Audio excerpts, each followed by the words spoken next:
Hello there.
Give me just 1 second, my friends. Taking care of something really quick. Sorry. Um, Welcome in, everybody, and I'm glad that you're here. And of course, welcome back to the Galactic Archives. I know that for many of you, today carries extra weight. Whether you're celebrating Christmas, moving through it quietly, or simply trying to just get through a long day, I want to say this first. You're welcome here exactly as you are. There's no expectation to feel any particular way tonight. Tonight's reading continues Steps into the Past with chapters 14 and 15. These chapters stay with Marin on Tanagis, where recovery is ongoing and watchfulness never fully recedes. The mountain holds the quiet here, not as peace exactly, but as a kind of pause, a moment where the world seems to wait and listen. These chapters are about stillness that isn't empty, about being held in a place long enough to breathe, and about the slow work of healing when the danger hasn't vanished, but the people around you are steady and present. If you're listening tonight and you need something calm, something unhurried, I hope this space can offer that. If you need to step away at any point, stretch, get a warm drink, or just sit quietly with the story, please do so. There's no rush and nothing you need to prove here. We'll take this slowly, we'll let the pauses land, and when the reading ends, the archives will still be here, just as they are.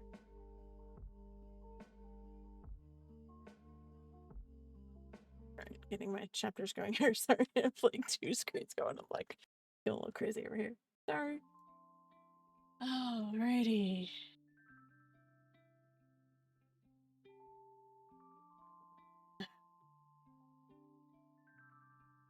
Give me just 1 second here while I move some screens around. Again, there we go. Minor technical difficulties. Apologies, my friends. I'm gonna get some water before we get started.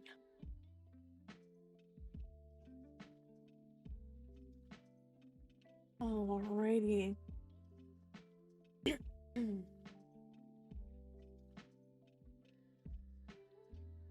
Steps into the Past, Chapter 14. The mountain holds its breath. Morning in measured steps. The morning came softly, the mountain mist clinging to the stone terraces outside the estate, veiling the world beyond the windows in a pale, shifting gray. It had rained the night before. The air held the damp chill of high altitude, crisp and clean, tinged with the faint, familiar scent of cedar smoke drifting from the central hearth below. The estate, carved into the bones of the mountain itself, breathed in silence, its halls still shadowed by the lingering hush of dawn. In her room, Marion sat on the edge of the narrow bed, her head lowered, the fingers of one hand absently rolling Jerry's tags over and over between her fingers. The small motions steadied her as much as the cool bite of metal against her skin. 7 days since Collier, 4 since they had returned home under veil escort. Time enough for the worst of the burns to knit, for the trembling in her limbs to fade from relentless pain to manageable aches, but not enough to banish the weight that clung like a shadow to her every thought. The jagged memories were quieter now, filled by sleep and days wrapped in silence, but they had not left her. They never really did. She breathed slowly and deliberately, letting the mountain air out cut through the last remnants of fatigue. The soft linen of her sleep tunic whispered against healing skin as she shifted, slipping her feet to the floor. Even that simple act made her pause, her hands braced to steady herself. There was no denying it. Her body still protested every movement, each reminder of Collier layered atop scars older than this fight. Bastine, the clearing, Horriban, Coruscant, each one leaving something behind, carved deep into muscle and bone. This morning was different, though. Today, the stillness of her room felt less like a refuge and more like a cage. The quiet had grown heavy, pressing in on her chest. It was time, if not to return fully to form, at least to stand again, to breathe on her own terms. Her boots waited by the bedside, clean and worn, the leather softened by years of use. She reached for them slowly, her movements careful as if every step was a negotiation with her own body. The trousers and fresh fatigues laid out beside them bore her name now, stitched above the left chest pocket in plain black thread. Durza. The sight of it tightened her throat unexpectedly. She hadn't asked for it. Someone, likely Greer or Vec, had seen to it, quietly and unspoken. There was no rank embellishment beyond the stark black collar tabs of a private, just her name. Nothing more, and nothing less. Hello, Itheros, and welcome in. It's good to see you. Merry Christmas Eve. I hope you're having a quiet evening as much as you can. Welcome to the stream, and I hope you enjoy the story.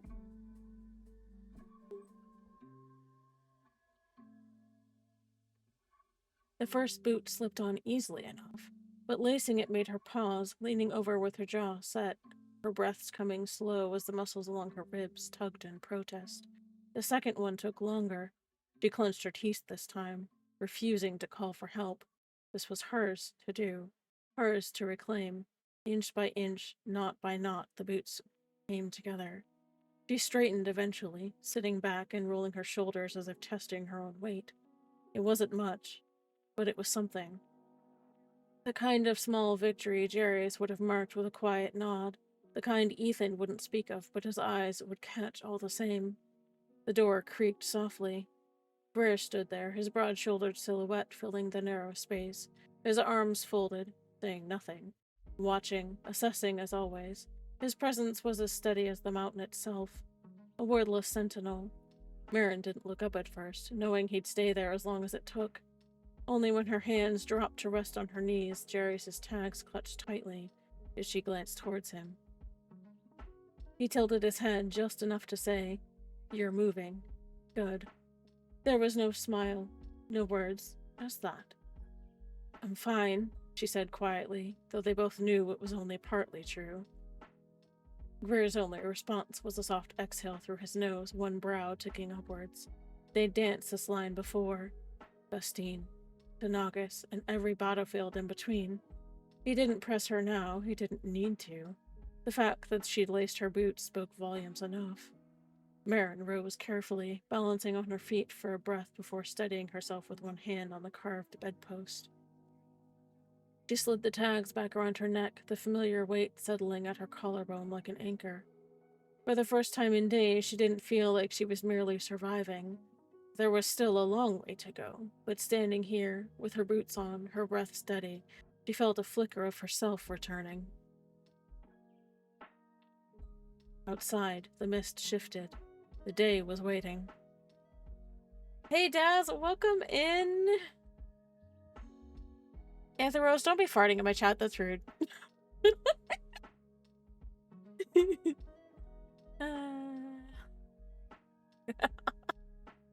Oh, there goes Frosty Jules calling you out, Daz. Sorry.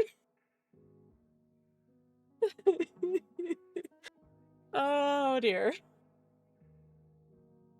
Oh, Frosty Jules is in rare form today. Of course. Thank you for the Imperial merch, Daz.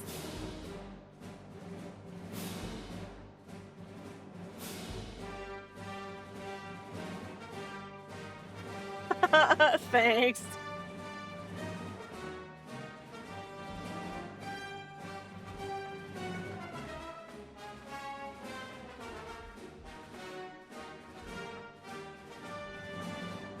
Oh my goodness. I am being invaded. Thank you for the follow, Druidus Games. Welcome in. Good to see you this evening. I am definitely being invaded. Not in a bad way, though. Daily vocabulary? Do I have a word for today? Let's see.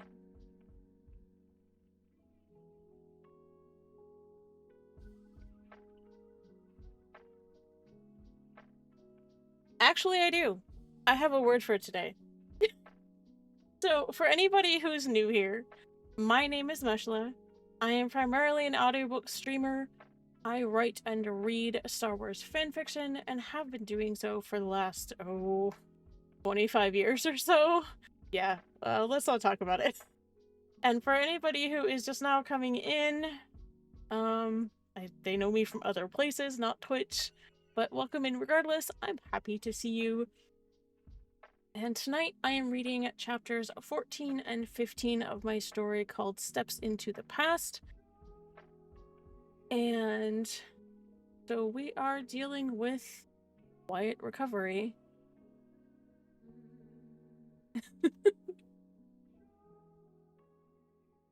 Yes, of course.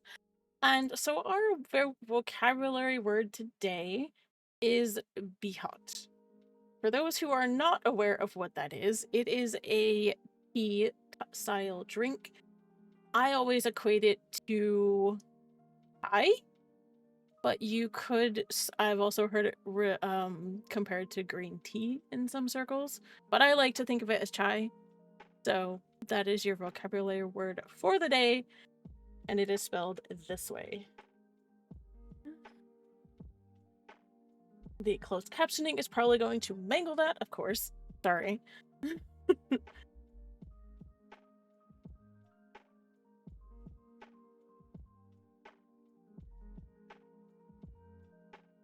Okay. Alright, but I do appreciate you guys wandering by, and I hope that you appreciate and enjoy the story. I know that you could be anywhere else today. It is Christmas Eve.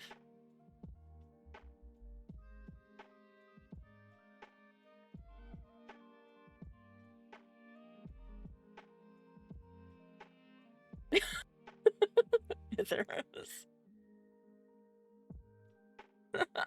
Off the water. Oh dear. You're terrible.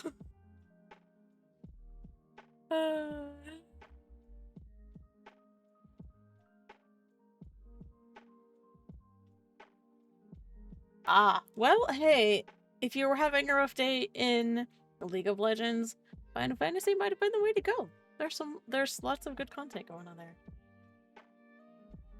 Welcome back, Wraith. I hope you got some food. That's important. I paused for a little bit to say hi to everybody that came into chat. So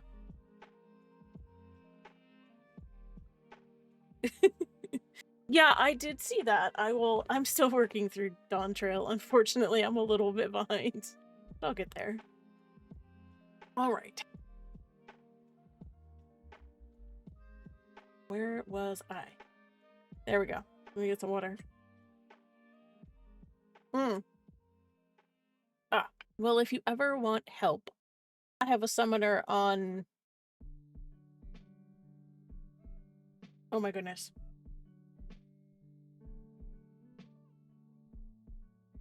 Brynhilder? I'd have to go check. But anyway, I'll let you know later. I can't remember.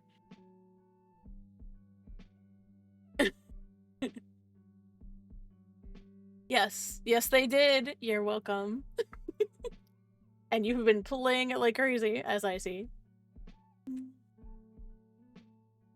Yes. Yeah, well, not hot water, just water. Nothing fancy, really.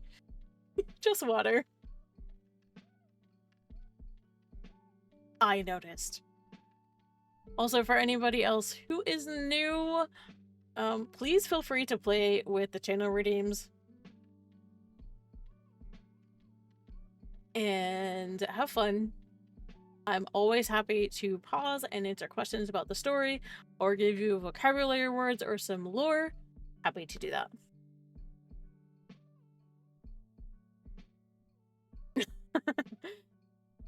Yes, Cyberpunk 2077 is an excellent game. Highly recommend. I haven't personally played it, but I've seen enough of the gameplay to know that it is pretty awesome. So, also, Final Fantasy XIV is pretty awesome too.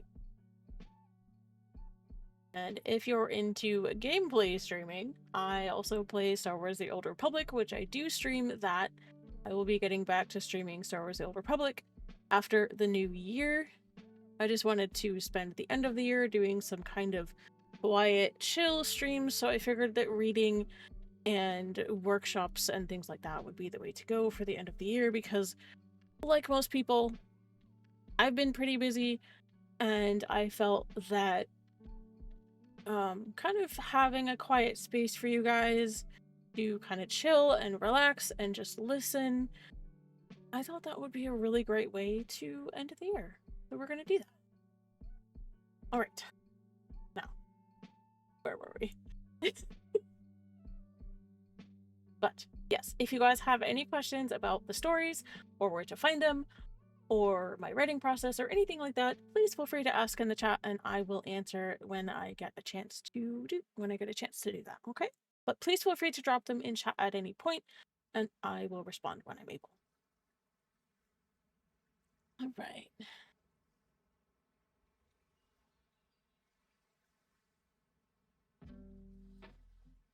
Okay. Outside, the mist shifted. The day was waiting.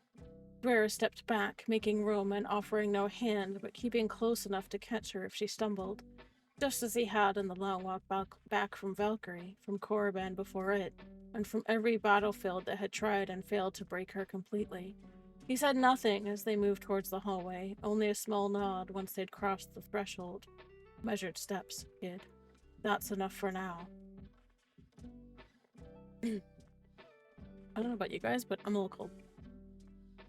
Maybe hot cocoa would have been a better idea, but hey, do they know? The weight of unspoken paths. The hearthroom was warm, alive with the steady crackle of a well-laid fire. It chased back the lingering morning chill that seeped down from the high ridges, turning the carved stone chamber into a quiet sanctuary beneath the mountain. Beyond the heavy window shutters, mist still clung to the valley floor, gray light filtering faintly through their edges. Inside, the glow of the flames painted everything in amber. The worn leather chairs, the old rug with its faded katani knotwork, the low table that bore the marks of years of use and countless long nights. Marin eased into the room with Greer a careful pace behind, his boots' silent presence on the stone. She wore clean fatigues today, plain, unadorned, save for the stitched black tabs of her private collar and the derza above her heart. The name weighed on her more than the fabric, a tether to who she was, who she still fought to be. 4 days home, 7 since Collier, and yet it still felt as if she hadn't drawn a full breath since they'd hit dirt on that cursed world. Every step out of her room this morning had been deliberate, her body still protesting even the smallest movements, but she refused to let that cage her again. Jared was already there, cross-legged near the fire as he had been so many times before.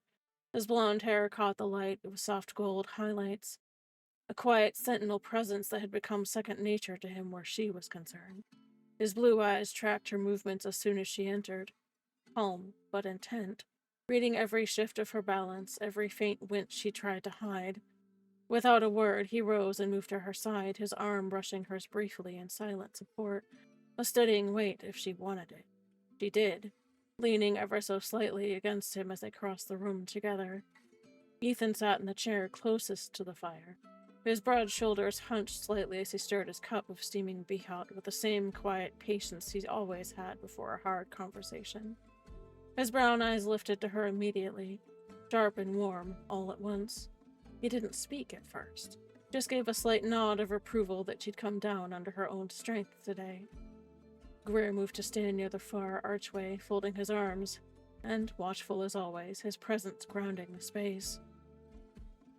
Jared guided her to the couch across from Ethan, staying close enough to ease her down with barely a whisper of contact. She sat carefully, grateful for the soft cushions, and pulled Jairus' tags free from beneath her collar. The metal slipped between her fingers, the familiar edges tracing comfort into her skin. Ethan set his cup down and leaned forward, his forearms braced on his knees. "Marin," he said softly, his voice pitched low enough that it felt like it belonged only to this room and to this moment. "How are you holding up?" She hesitated, her eyes fixed on the fire as if the crackling logs held an answer she didn't have. "Better than I was a few days ago," she admitted, the words tight, clipped around something heavier that sat unspoken in her chest. "Not where I should be yet." Her thumb rolled over the worn engraving on the tags. "But I'm trying." Ethan nodded slowly, his gaze on her face. "Trying counts. Sometimes it's all you can do." There was a glance that flicked towards Greer, an exchange as quiet as breath passing between veterans who needed no words. The unspoken message was clear enough. She's pushing, but she's here. Jared leaned slightly closer, his presence more felt than seen, the warmth of him a quiet shield at her side. "You don't have to rush, Marin," he murmured, his voice pitched for her alone. "No one here is asking you to." His hand rested lightly on the back of the couch, close enough that she could feel the faint hum of his connection in the Force, offering steadiness without pressing. Marin let out a slow breath, the tension bleeding out in small increments. "It feels like every time I stop moving, it all catches up to me," she admitted. "Earlier wasn't the first time they tried to take everything apart. Bestine, Foraban, the clearing, all of it's still there." Her voice was quiet, but raw, the words clawing their way out of her chest. She didn't look at them, her eyes fixed instead on the flames in the fireplace. "I keep thinking I should have done more, been faster, kept people alive." Ethan's hand tightened around his cup, his knuckles whitening, but his tone stayed calm and even. "You did what you had to do, what you were trained to do. Sometimes that's not enough to stop the worst of it. That doesn't make it your fault." His gaze softened, the steel in it meant for her ghosts, not her. "You walked out of there alive, Marin. That's no small thing, and you brought others out with you. That's what counts." We have an ad starting in 4 minutes and 35 seconds, my friends. The silence that followed wasn't empty. It was weighted, layered with memory and meaning they didn't need to name. Greer shifted subtly by the doorway, one hand brushing his sleeve in a signal Ethan caught without turning his head. "Perimeter's quiet. We're clear. For now." Ethan gave the slightest nod in return, his eyes never leaving Marin. Jared let the Force brush against her mind, a ripple of calm, not to drown the memories but to blunt their edges, enough that she could breathe without the weight crushing her chest. Her fingers stilled on Jerace's tags, the tension in her shoulders easing, fraction by fraction. After a long moment, Marin drew in a slightly steadier breath, leaning back, the exhaustion flickering through her posture but no longer winning. "I'll be ready when I need to be," she said quietly, a promise more to herself than to them. "Just not yet." Ethan reached out, laying his hand briefly over hers, his calloused fingers warm and grounding.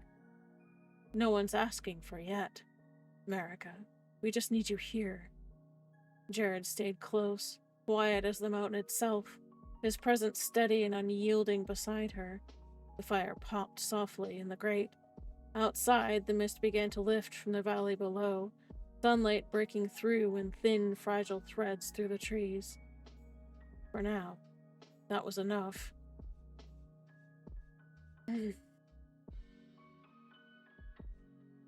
Under quiet skies. The mountain air was thin and still, brushing soft and calm across the open stone of the training circle.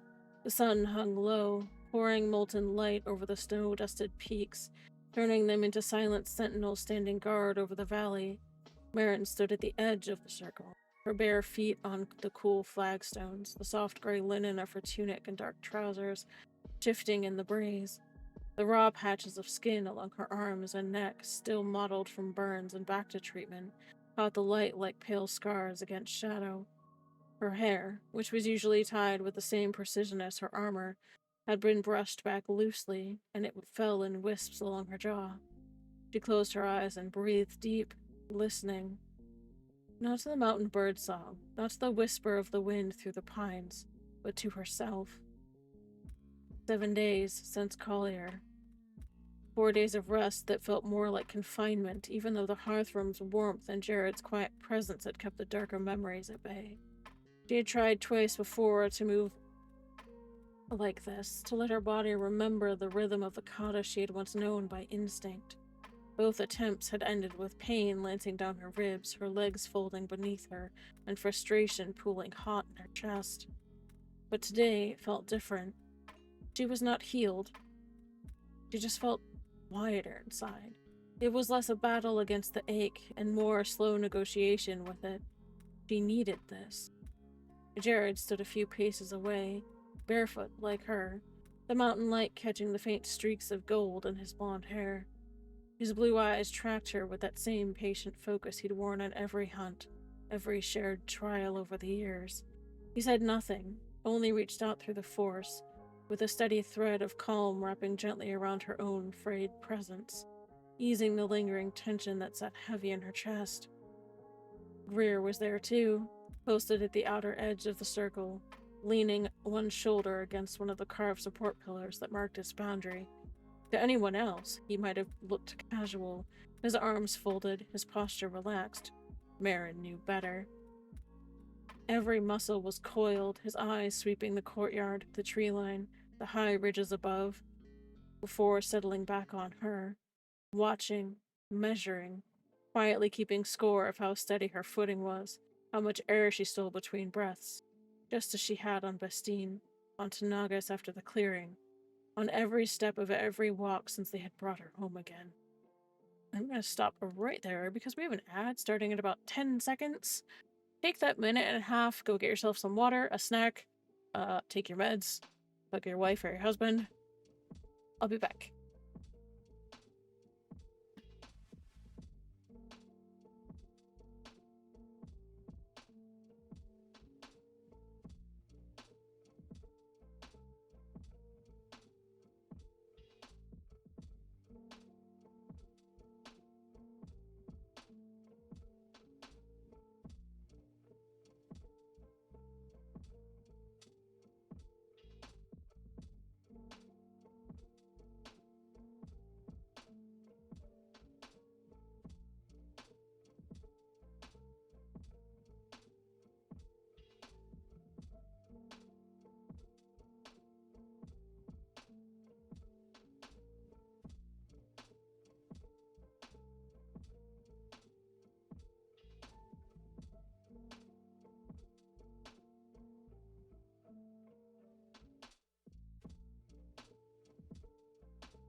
Alright, according to Twitch, our ad break is over. Hope that's actually true. If it is, welcome back. Alright. I am over here making sure that I am staying hydrated because I'm going to be reading until we're done with both chapters. However long that takes. It might be 2 hours, it might be 2.5. We'll find out. Sorry, I can't help that, unfortunately. I never ask for subscriptions. If you're able to do so, I appreciate it, but I understand if you're unable to. So I do try to take the ad breaks and take some time to do a little bit of self-care, some stretching, some water, a snack. It's honestly a great time to do that, so if you feel the need to grab water or a snack, I suggest you take advantage of that. It's a little bit harder when I'm gaming to do that, to take the ad breaks, but I do try to do that when I'm doing workshops or reading because it's a little bit easier to keep track of it there. Alright.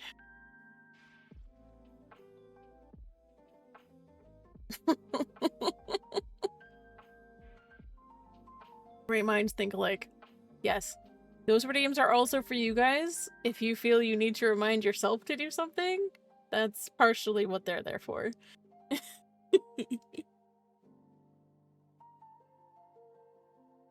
And I have a lot of self-care redeems, both for myself to be reminded to do the things that I should be doing anyway, but also for you guys to kind of remind yourselves. I mean, that's kind of why we're here. Yes. Water. Sure, we'll go with that.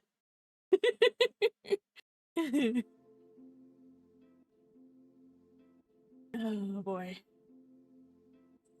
I mean, hot water sounds like it would be kind of cold. Just saying. Alright. Wraith tells me I need to stretch. Okay. Oh. Ooh. Shoulder's a little crunchy. Alright. Thank you for that stretch, Wraith. I had to snack during the ad break. But okay, since you asked.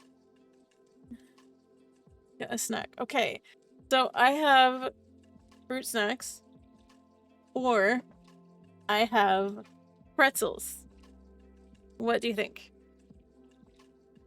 And yes, they're in fancy containers. Pretzels? Okay, we can do pretzels. It is unavoidable. It is your destiny. What, the pretzels? Okay.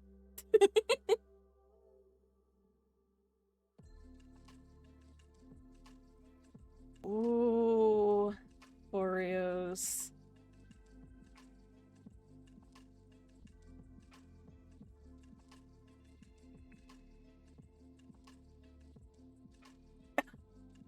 Oh my goodness.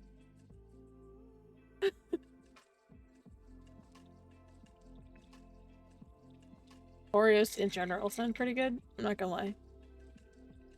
I don't have any currently though, but that is part of my snack rotation. So, alright.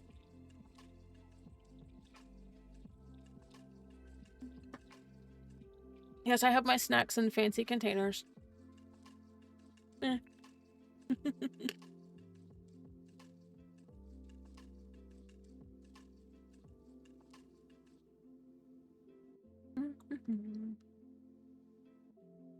Alright. I do have more pretzels right over here. You can't see them, but they're right here. So, they're right there. Alright.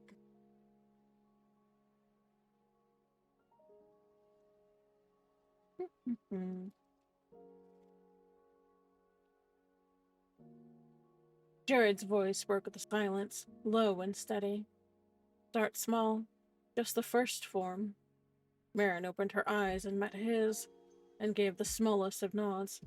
She shifted her stance and drew a slow breath that filled her lungs to the ache, and let her arms rise, palms open in the familiar opening movement of the kata. The first step forward was deliberate, her weight sinking into the flagstones, each joint unspooling from days of enforced stillness. It felt strange, like her own body had forgotten how to move without pain. Good, Jared murmured, his voice just above the whisper of the wind. There's no rush. Let the motion carry you. She flowed, or tried to. The turn at her hips pulled against the deep bruise across her side. The stretch of her arms tugged at tender burns that lined her shoulders. A hiss escaped between clenched teeth, but she didn't stop. Jared's presence pressed warm and solid against hers in the force, lending her balance where her muscles wavered. You're overcompensating, he said softly, and he stepped closer, his hand hovering near her elbow. Breathe with it. Let it follow you. She exhaled, slowly and steadily, and moved into the second posture. This time it felt less like a stumble and more like the echo of something familiar, half remembered from before Korriban, before Collier, before every moment of fire and pain that had rewritten her nerves. Her gaze lifted and caught the line of the mountains beyond the circle. She let the rhythm pull her forward, foot by foot, motion by motion, until she was no longer fighting the pain but holding it within each breath. A few poses in, she stopped, standing still with her arms raised halfway through a turn, her chest rising and falling as sweat slicked the back of her neck. Her face was pale, the effort clear in the tremor of her hands. Jared stepped closer but didn't touch her yet. Enough for now? Marin shook her head once, her eyes closing briefly, her lips pressing together in stubborn refusal. One more, she whispered, her voice frayed but steady. They moved together through the last form, his hands guiding hers just enough to steady a faltering step, his presence in the force a quiet anchor against the drag of exhaustion. When they finished, Marin exhaled hard and let her arms fall slowly to her sides.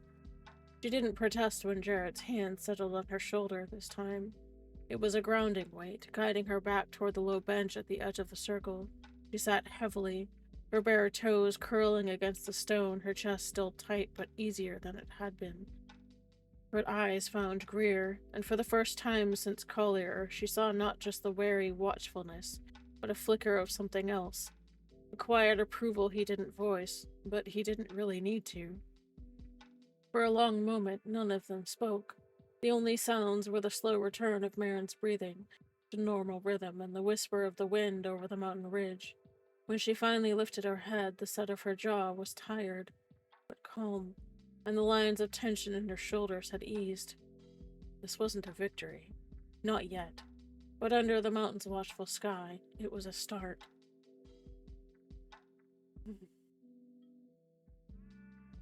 The space between steps.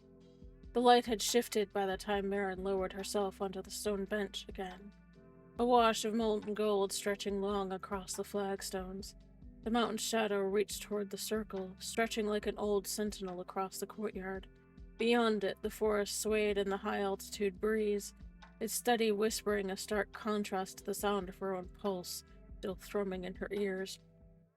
Jared settled beside her, close enough that their shoulders brushed. He didn't crowd her. He didn't speak. He just offered the silent presence that had always been his way of saying, "I've got you." His hand rested on his knee, his fingers tapping an absent rhythm that spoke of the Praxium's training bells, of old drills under Stefan's watchful eye, of every quiet afternoon they'd stolen between missions just to breathe and remember that they were more than weapons. Across the circle, Greer stood under the carved archway, his arms folded, his boots planted shoulder-width apart. To anyone else, he might have seemed like a man at ease, taking a moment to enjoy the quiet evening air. But Marin caught the subtle movements, how his gaze traced the ridges above, the tree line below, and the angle of every window overlooking the circle, before finally, deliberately, settling on her. The soft dip of his chin was all she needed to know he'd clocked her color, her posture, every tremor in her hands. He'd said nothing here, but she knew by nightfall that Vec, Harris, and Rao would have the word passed along. Theta 9's breathing steadier, moving again. Don't crowd her, but keep the perimeter tight. Marin flexed her fingers, the raw patches of healing skin along her arms tugging under the soft linen sleeves. The muscles around her ribs still burned from the slow repetition of the kata, but it was the good kind of burn. Earned, not inflicted. She let her hands settle softly in her lap, the thumb tracing over the cold metal of Jerry's tags, looping them once around her fingers as if they could tether her in place.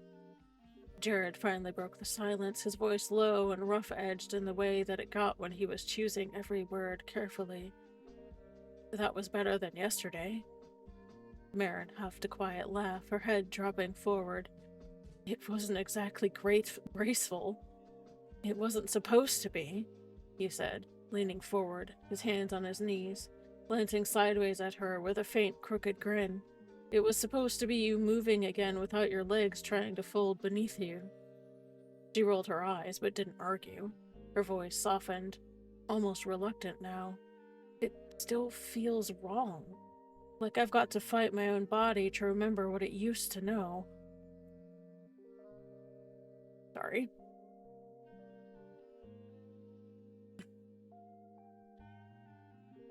Jared's hand brushed her sleeve lightly. Not a hold, just a touch of reassurance. It'll come back, Marin. You've been through worse. The words landed heavier than they should have, dragging old memories through her chest like shards of glass. Bastine, the cell, the needles burning fire under her jaw and down her spine, her bare feet on cold stone, the way she hadn't even been able to lift her head when Greer's voice had cut through the dark, and Ethan had carried her out. She swallowed hard, staring down at her hands. Sometimes I wonder if it leaves a mark, she whispered, her voice barely audible over the wind. And it's not the kind that Bacta fixes. Jared was silent for a long time. When he did speak, it was slow and measured. Maybe it does. Maybe that's the part of why it feels wrong now. But I've seen you fight past worse than this. On Tanagis, on Korriban, even before. He didn't say Bastine aloud. He didn't need to. She felt his presence brush against hers, warm and steady, the way he'd learned to reach out when words weren't enough. And every time, you didn't let it keep you down. She let out a long breath, her shoulders easing, leaning just enough to let their arms touch. Don't think I could have done it without you earlier, she admitted, her voice quiet but raw. He gave a soft snort. You didn't need me. Just someone to remind you that you're not alone. From across the circle, Greer's gaze softened a fraction, though his stance never shifted. He'd been part of her life longer than most, long enough to know what kind of ghosts were still digging their claws in, even now. And he understood in his own unspoken way that some things couldn't be forced back into place. They had to be given space, guarded, but not rushed. Marin looked up finally, meeting Jared's gaze. The heaviness in her chest wasn't gone, but for the first time since Collier it felt lighter, manageable, like maybe the mountain was breathing for her and holding the weight that she couldn't yet. Thanks, she said. Jared just nodded, leaning back beside her, silent and steady as the mountain itself behind them.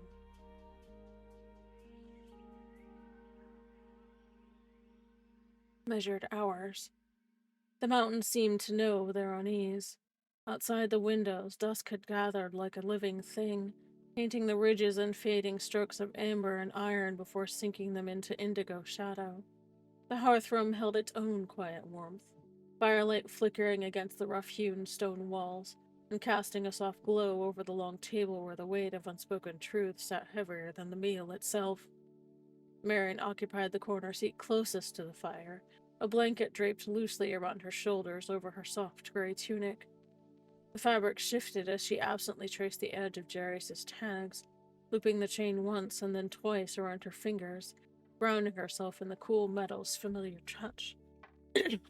She wasn't hiding the fatigue in her posture. Her ribs still ached from the kata work earlier, her legs throbbed dully from stretching, and the burns on her arms pulled whenever she shifted. But she was here, upright, and eating slowly because Greer and Jared had made criffing sure she wasn't leaving this table until she did.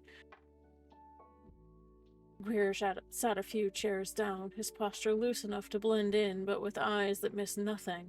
Every flicker of her breath, every small hesitation in how she held her fork, catalogued and measured without a word. Across from him, Vec had taken his usual post near the door. He was outwardly relaxed, his boots hooked under the chair legs, but there was no mistaking the quiet readiness in his frame. Harris and Rao lingered beyond the doorway, a silent wall of watchfulness that didn't need order spoken aloud.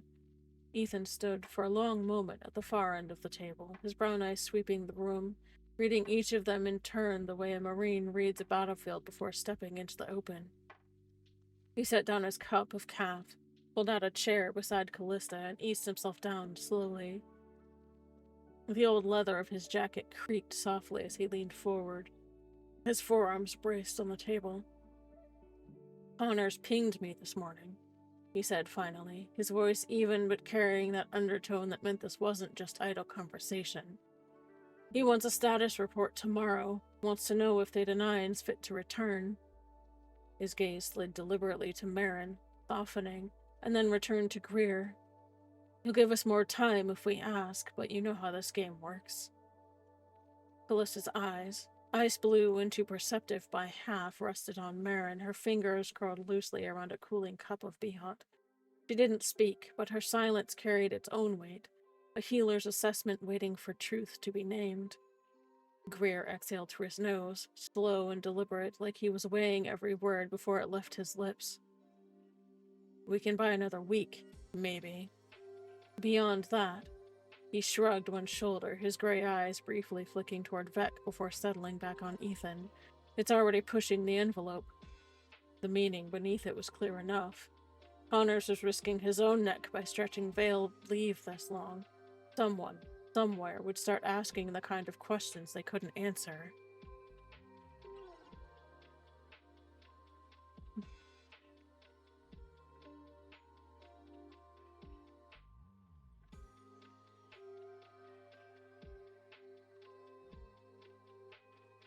All the hugs, Daz.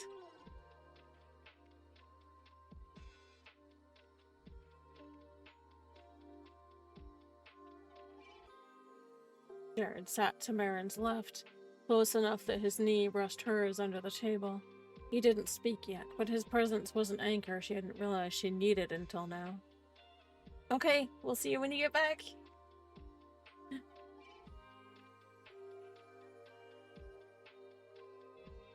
Marin swallowed the bite of food she'd been pushing around her plate and set her fork down, staring at the flames and the fireplace instead of the table.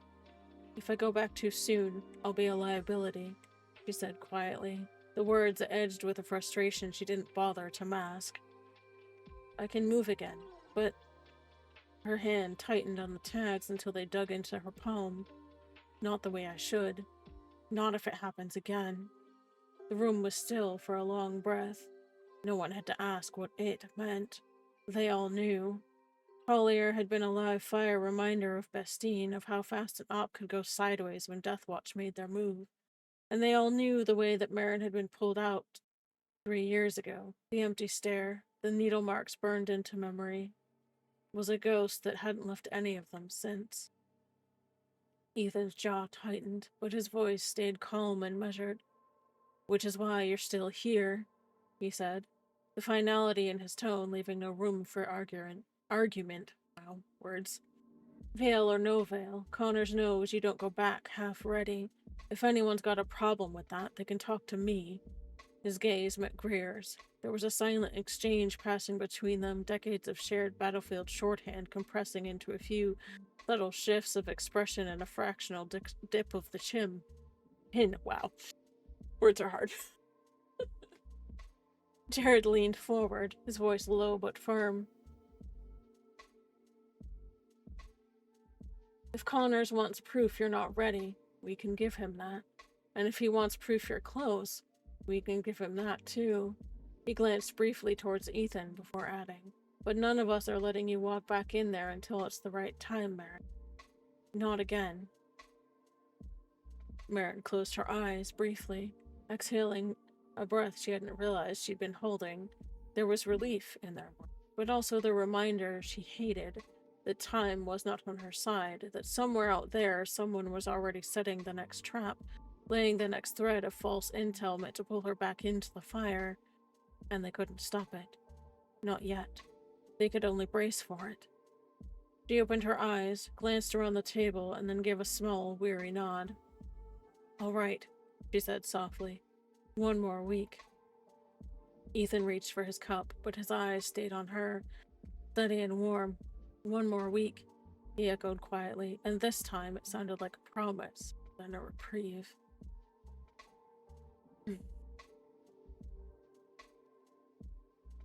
Yep, all the lurking. I'm okay with that. If people will need to lurk, that's totally fine. Sorry, my shoulders are bugging me.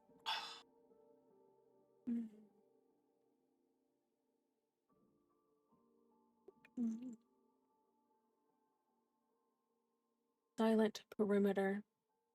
The fire had burned low by the time they stepped out of the hearth room. The shadows stretched long. Thanks, Ithra.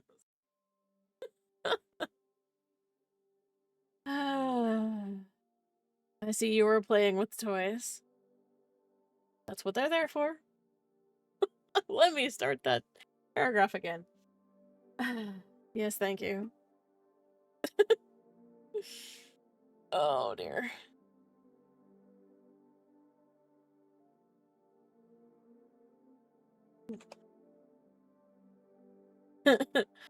Alright. Yes. I needed to check my posture because I was slouching. Thank you for the reminder. Anyway. Silent perimeter. The fire had burned low by the time they stepped out of the hearth room. Shadows stretched long across the stone floor, broken only by the steady glow of wall sconces that traced a faint path through the main hall. The mountain's silence pressed close here, an old, steady weight that seemed to listen as much as it watched. Ethan fell into step beside Greer without a word, the two men moving with that quiet, practiced synchronicity forged through years of shared battlefields and longer nights spent waiting for trouble to break. Marin had stayed behind with Jared and Callista, retreating towards her room under Jared's watchful presence. They all knew she was exhausted, but tonight, exhaustion alone wouldn't guarantee sleep. We have an ad starting in 4 minutes and 45 seconds, my friends. At the far end of the hall, Vec leaned casually against the archway near the main corridor, a cup of calf balanced in one hand like he had nowhere else to be. To anyone else, it was an unremarkable scene. A Marine on idle watch, nothing more. But Ethan's eyes caught the faintest tilt of his head, the slight flex of fingers around the cup as they passed. Greer didn't need to look. He'd seen it too. They paused near the stairwell leading toward the upper levels. Ethan's stance stayed relaxed, but his gaze shifted once, sweeping toward the darkened windows before he turned his attention back to Greer. The smallest tip of his chin, barely perceptible to anyone else, carried weight. Extra eyes, quiet perimeter. Nobody crosses unchecked tonight. Greer's own response was equally small.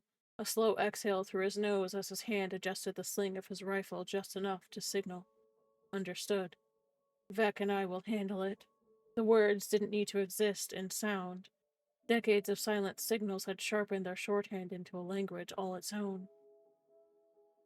Storm feels like it's holding off, Ethan said aloud, his tone casual as if commenting on the weather, one hand resting against the worn stone of the stairwell. Greer tilted his head slightly, playing along. Aye, he murmured, his voice low, carrying nothing but lazy observation to anyone listening, but his gaze slid briefly towards Vec before coming back to Ethan. Could shift fast, though. Best not to trust a still night. Ethan's mouth twitched faintly, something like approval or grim agreement, and he clapped a hand once on Greer's shoulder before stepping back. Then we'll keep watch, he said, the phrase simple enough to mean everything they weren't saying. His eyes found Vec across the hall for a fraction of a second, and in that space a plan locked into place. 2 man rotations outside Marin's door, one at each entrance to the wing, Harris and Ral shadowing the outer perimeter where the trees met the stone walls. As Ethan turned to climb the stairs towards his own quarters, Greer waited until his footsteps faded and then crossed to Vec. Neither man spoke. Vec just nodded once, finished the last sip of his calf, and set the cup aside as they moved toward the far hall where Harris and Ral waited in the dim light. The soft murmur of boots on stone was the only sound as silent orders passed hand to hand and gesture to gesture, setting the night's watch tighter than ever without raising an alarm. Within minutes, the estate had shifted into quiet readiness, like an old warship tightening its shields before the first shot was ever fired. The hearth might still burn in the main room, and Marin might finally drift towards an uneasy sleep upstairs, but the mountain and the men sworn to guard it would not. Not tonight. Not while the smell of danger still clung to every memory of Collier. We have an ad starting in 1.5 minutes, my friend. I might be able to get through the first paragraph. We'll see.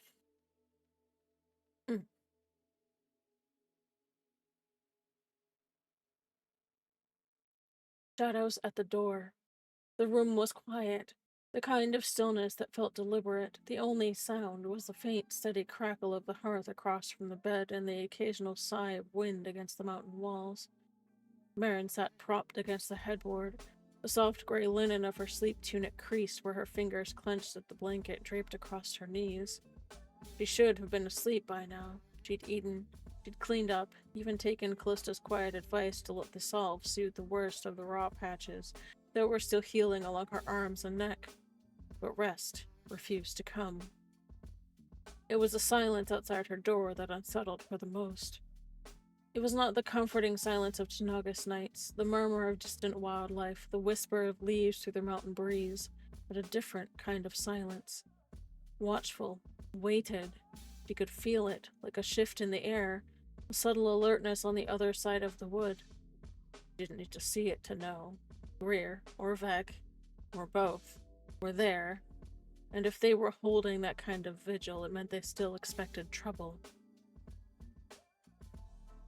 We have an ad starting in 10 seconds, my friends. Please take that minute and a half to go get yourself some water or a snack, or have a stretch.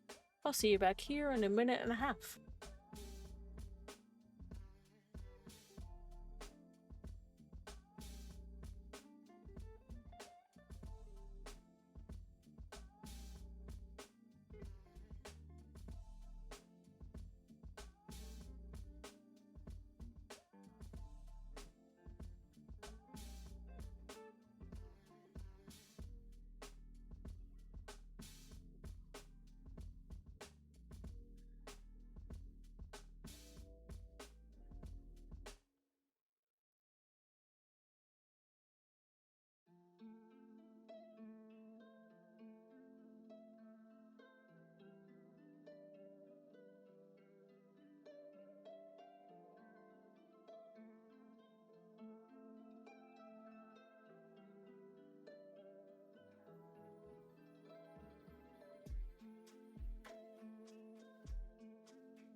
Welcome back, my friends. I hope you took an opportunity during that ad break to some water, get a snack, have a stretch. It's important. Gotta take care of yourselves. Alright. Her breath left her in a shaky sigh as she lowered her head, her fingers absently twisting the chain of Jerry's tags where they hung against her collarbone. She'd fought hard not to flinch when they'd set the quiet watch earlier, but it gnawed at her now. She was home, wasn't she? They were safe here. Safe? So why did every muscle in her body feel like a bowstring strung too tight? A shift of weight on the floor beside the bed drew her from her thoughts. Jared was there, seated cross-legged on the rug like he'd been since she'd climbed into bed hours ago. His pale blue eyes, usually sharp and unyielding during training, softened when they met hers. The dim firelight played over his blonde hair, throwing faint shadows across his jaw.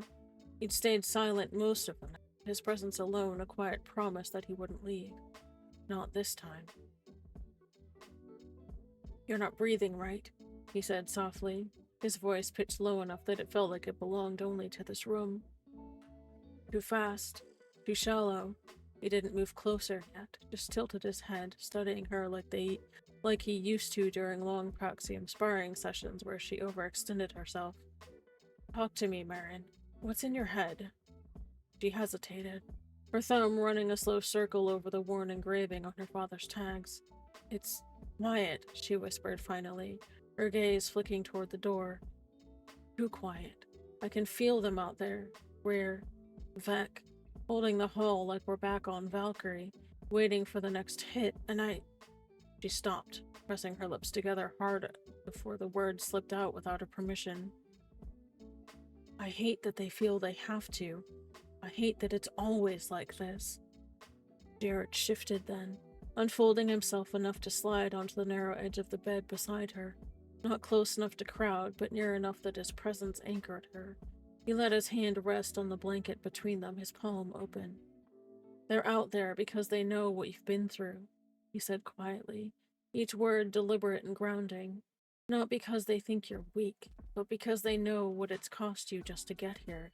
They'd sit there all night, every night, if it meant you didn't have to face one more shadow alone." Her shoulders trembled, tension she hadn't realized she was holding bleeding out with every breath. Jared hesitated only a moment before letting his hand find hers, their fingers brushing lightly. The faintest ripple of calm touched her mind a second later. It wasn't invasive, just a gentle warmth that softened the sharp edges of her worry. His presence in the Force was steady, a quiet light she could lean into without fear of losing herself.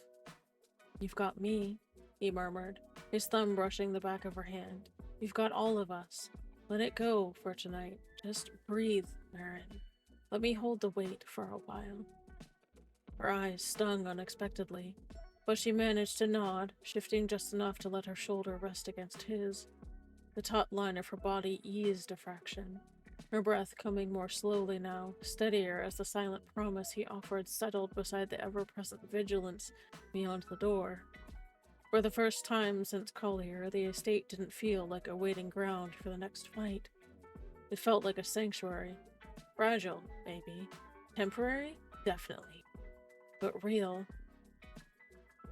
And with Jared's quiet warmth threading through her thoughts, Marin finally let her eyes close.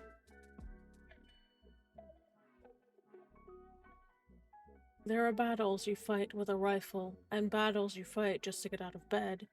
Do not mistake one for being lesser." Jerza Creed, Maxim. 19. There we go. Yes, Maxim. 19. Not all wars announce themselves with gunfire. Some arrive in the quiet, in the weight of waking, in the effort it takes simply to remain standing when the body remembers what the mind tries to set aside. Survival is not measured only by what you face in the open. Rising, breathing, holding still when collapse would be easier. These are victories too. Count them. And that, my friends, is the end of chapter 14. If you have any questions about the maxims that we're using at the end of the chapters, please feel free to ask. Those are things that I have come up with as I am developing the lore for my little corner of the universe. There are 3 different sets of maxims, and that particular one is from the Durst Creed. Maxim 19, if I'm reading my Roman numerals correctly.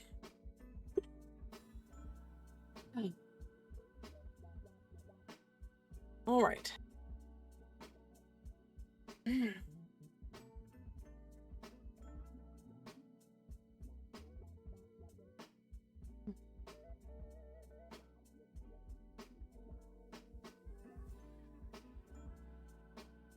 Steps into the Past, Chapter 15, Whispers in the Wind.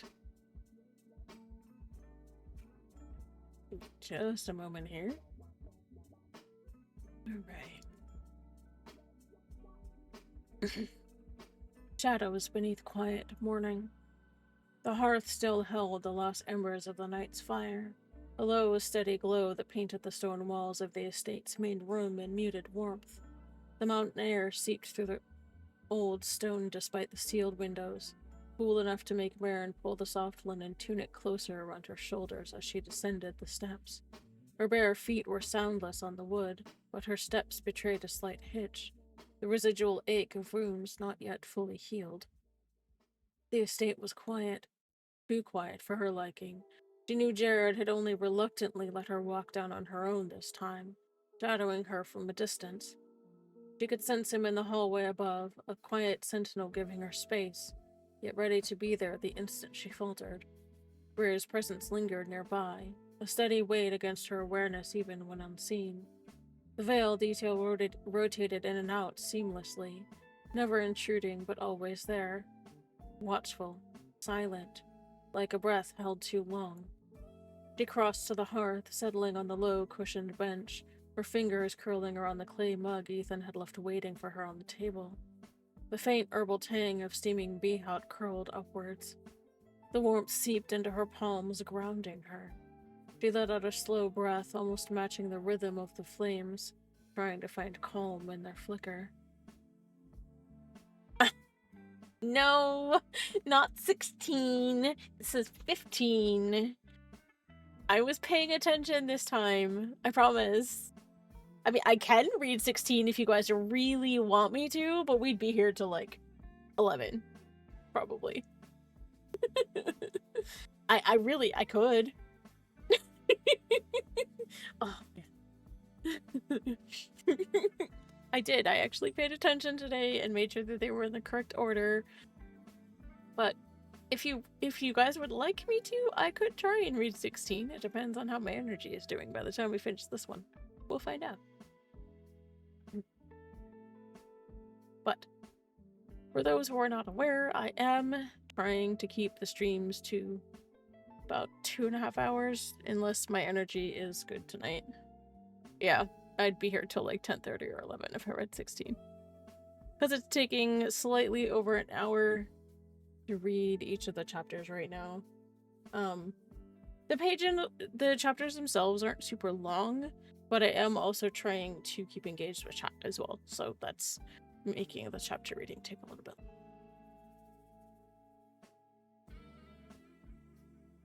Which is okay. That's why we're here. Ethan emerged from the adjoining corridor a moment later, his boots soft on the rug, his dark hair tousled from where he'd clearly run a hand through it one too many times. Ooh. A faint shadow of stubble dusted his jaw. He said nothing at first, only crossed the room and poured himself a cup from the pot on the warmer. When his gaze met hers, his brown eyes softened, but there was something else there. A weight carried under his calm. "Morning," she murmured, her voice still rough from sleep. She tried to smile, but it felt unsteady. "Morning, Marika," Ethan replied, quiet as the mountain wind outside. He settled into the chair across from her, resting one forearm on his knee, the mug dangling in his other hand. A glance passed between them that said far more than words, the kind of silent language built only through years of shared battles and unspoken fears. Marin wrapped both hands around her mug, staring down at its contents. "You're looking at me like there's something I should know." Ethan leaned back slightly, weighing his words. He didn't answer right away, glancing past her toward the hallway where Greer's shadow flickered briefly before vanishing again. A subtle signal passed between the two men, an almost imperceptible tilt of Ethan's head, returned by the faintest shift of Greer's stance. Not yet. Watching. When Ethan finally spoke, his tone was level, as if they were discussing the weather. "There's been chatter," he said softly. "Nothing solid. But Greer doesn't like the smell of it. Neither do I." Shoulder's bothering me. Marin's fingers tightened around her mug. "Collier?" she asked, her voice almost inaudible. Ethan gave a faint nod. "Could be. The source on that intel thread's been quiet since. Too quiet. Either burned or waiting, and some eyes are lingering where they shouldn't be. She swallowed hard, her chest tightening. It wasn't hard to guess which eyes he meant. The tension that had begun on Valkyrie returned, slithering beneath her skin. Halloran, Dance. She didn't say the names aloud, they didn't have proof. Not yet, but her gut whispered them anyway. She hated that the trap on Collier had worked. She hated more that it had hurt her Marines, had cost lives, and left her here, recovering while the ones who set the chain in motion were still out there unscathed. Ethan's voice softened, cutting through the tightening knot in her chest. You're safe here. For now. That's what matters. His gaze held hers firmly, as a deliberate anchor. We'll handle the rest. Merrin wanted to believe him. She stared into her mug for a long moment, her reflection fractured in the dark liquid. It feels like breathing wrong could pull another thread loose, she murmured. Like we're already dancing in a web I can't see. Ethan didn't deny it. He didn't offer hollow assurances. He simply reached across the table, placing his calloused hand over hers where it grips the mug. Then you let us do the watching for now, he said firmly, his voice carrying the weight of command without needing to raise it. You heal. That's your only mission. From the hallway, Greer's presence shifted again. Approval in the smallest tilt of his head, a silent promise that the perimeter was still locked down. Merrin's shoulders eased fractionally, though the unease coiled low in her stomach remained. For a while, none of them spoke, the quiet broken only by the occasional pop of the fire and the soft clink of mugs against wood. Safe. For now. But even here, beneath the mountain's watchful stone, Merrin could feel the shadows pressing closer. As if Collier had only been the first tug on a line leading to something far worse. Yeah. How about that? Yeah. We'll get there. But not yet. Oh, dear.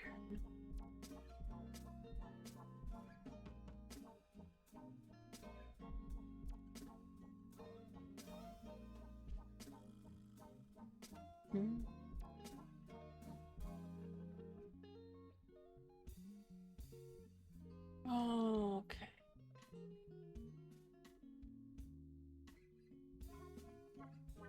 Veil strategy. The war room was carved deep into the mountain, a hollow chamber lined with smooth stone and the faint amber glow from embedded glow panels set into the ceiling. The air here carried the quiet weight of years. Its walls had heard planning sessions for Jairus' missions long before Merrin was born, and now they bore witness to the careful, tense undercurrent of another generation's war. Merrin lingered near the doorway, wrapped in a soft gray tunic that reached mid-thigh, her trousers loose enough to spare the half-healed burns along her legs. Jared had guided her here, steadying her as they made the slow walk from her room, and then settled her carefully in the corner chair, angled towards the fire pit built into the stone floor. He hadn't left her side since, hand still resting lightly on the arm of her chair as if ready to intervene should she falter. She hated needing it, hated the way her body still protested the smallest exertions, but she didn't push. Not today. Ethan stood by the tactical table at the center of the room, its surface covered in hollow projector discs and old-fashioned charts. Greer stood opposite him, a dark, immovable presence, his arms folded, his eyes as sharp as ever. They didn't need raised voices to make the room feel tense. Merrin could almost taste it in the air, the taut wire of silent communication that passed between them, the kind of shorthand born of years surviving together on the battlefield. They're too quiet, Ethan said finally, his voice pitched low, more a statement than speculation. Greer's only response was a slight narrowing of his eyes, the faintest tilt of his head toward the narrow windows. Agreed. Watched. His fingers tapped once against his forearm, an old signal Merrin only half remembered from her early days trailing them as a child. Threads pulled. Waiting. Merrin's brows furrowed faintly, the meaning beginning to sink in. Even without the names spoken, she knew who they meant. Valorant, Dance, always there, always a little too close. They had been since Valkyrie. The ambush on Collier hadn't been bad intel by accident. Somebody had wanted her out in the open. Somebody had known precisely what would draw her there.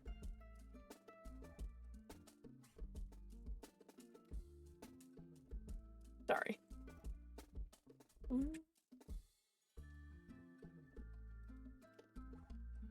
Greer's chin dipped once. He moved a hand just enough to sketch the shape of a shuttle. Extraction plan stands. If the threads tighten, Theta 9 goes dark again. At that, Marin's throat tightened. She didn't need the codename explained. Theta 9. Her veiled designation since Bastine. A shadow in the official record, a name meant to keep her real one safe if the war with Deathwatch turned uglier than it already had.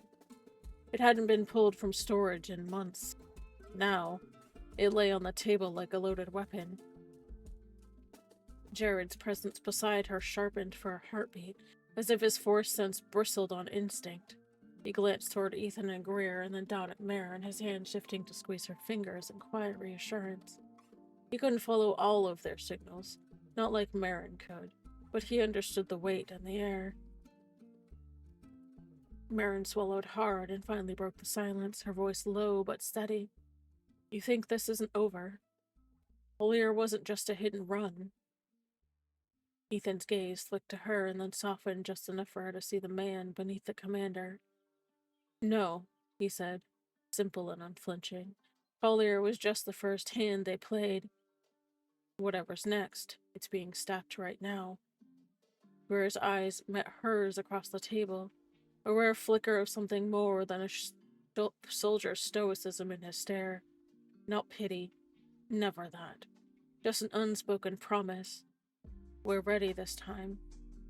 The war room fell silent again, save for the low crackle of fire in the hearth. The weight of what wasn't said pressed down on Marin's chest. Threads pulled in the dark, old enemies circling closer, the same shadow that had dragged her to Bastine creeping toward the edges of her life. Again. She tightened her grip on Jared's hand, drawing strength from his quiet presence beside her and from the steady calm he radiated in the force. For now, all they could do was wait, and watch, and prepare for the next move in a game whose rules they still didn't know. Sorry, all that foreshadowing going on. Apologies.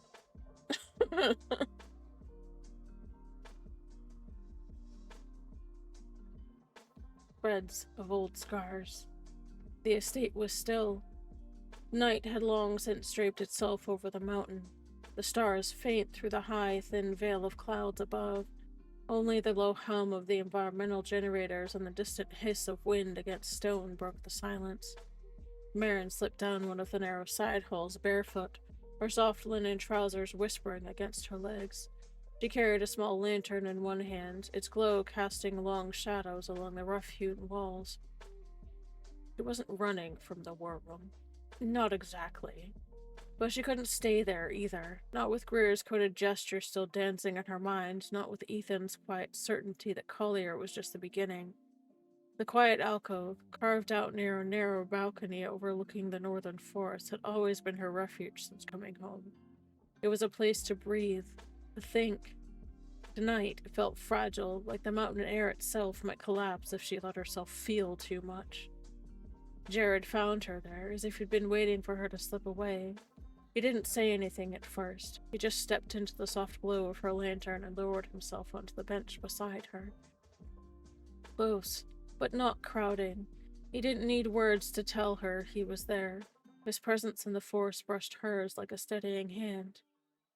For a long moment, Marin kept her eyes fixed on the balcony railing, her thumbs worrying at the edge of Jerry's tags in her palm.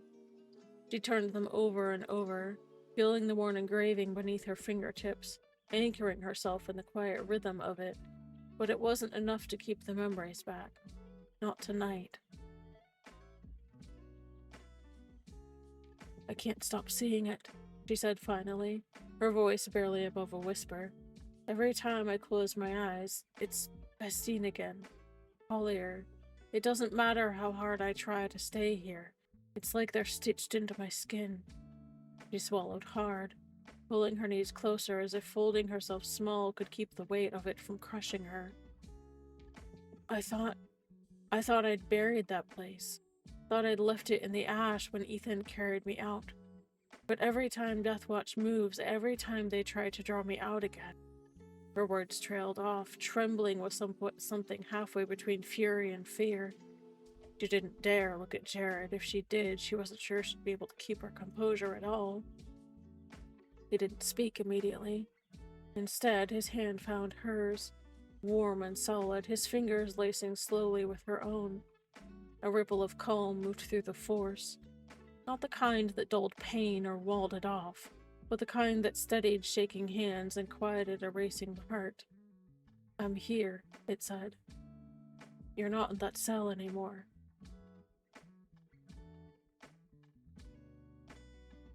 When his voice came, it was quiet, low enough that it seemed meant for her ears alone. I don't know every piece of what they did to you, he admitted. I only see flashes when it bleeds through. But, Marin, his other hand tightened gently over hers, anchoring her. Whatever they tried to make you believe back then, that you were alone, that they could break you, they were wrong, and they're still wrong. Her breath hitched, the memory of cold Durasteel under her bare feet, the sting of needles beneath her jaw, clawing its way to the surface. She tried to push it back, but Jared's steady presence in the force refused to let it overwhelm her this time. He didn't try to banish the memory. He simply stayed with her through it, a steady line holding her tethered in the storm. Finally, she whispered, They keep coming for me, Jared.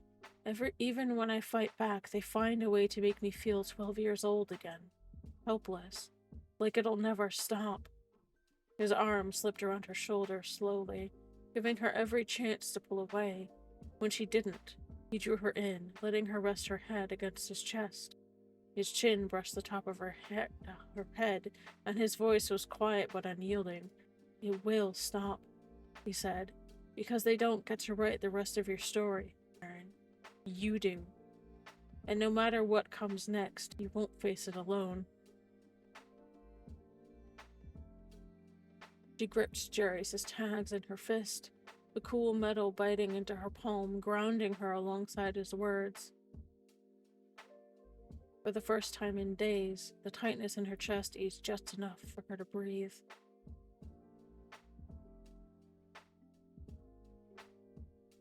Water.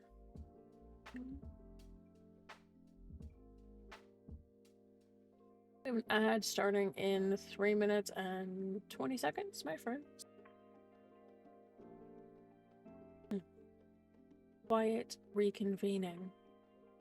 The war room felt different at night. The glow panels along the carved stone walls had been dimmed to a soft amber, casting long shadows over the hollow table and the rugged map displays anchored along the far side of the room.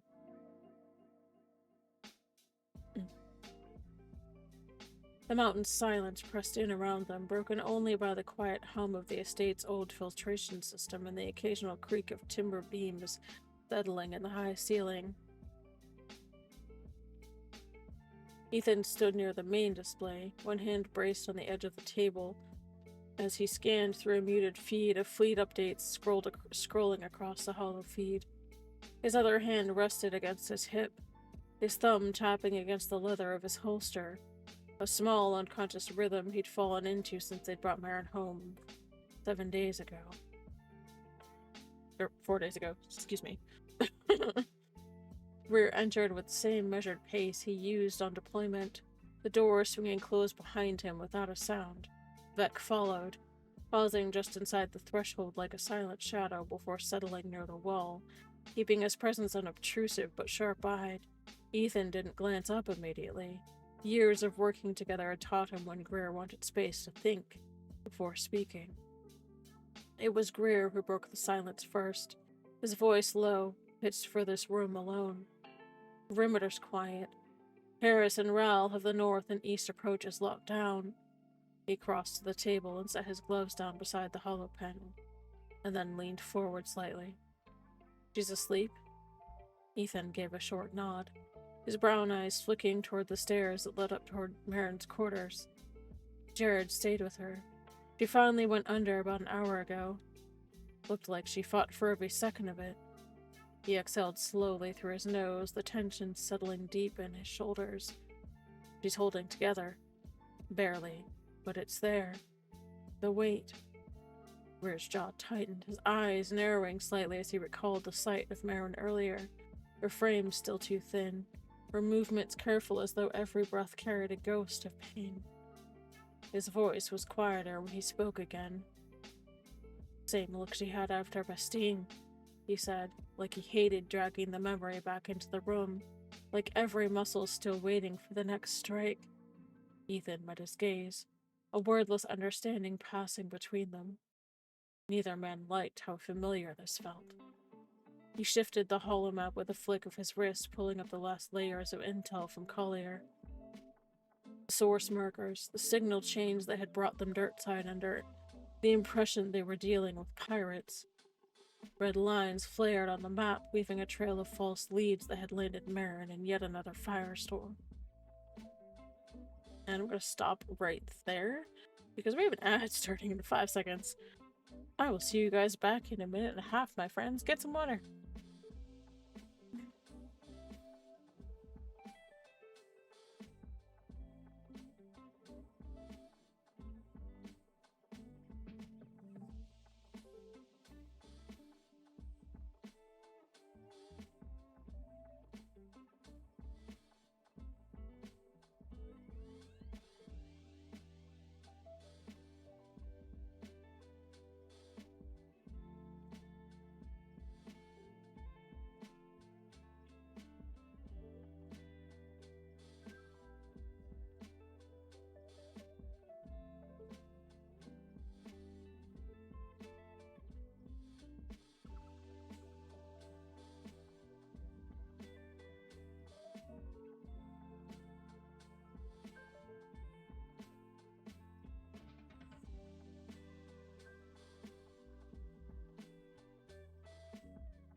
Alright, my friends, welcome back. I do hope you took an opportunity to get yourself some water or a snack.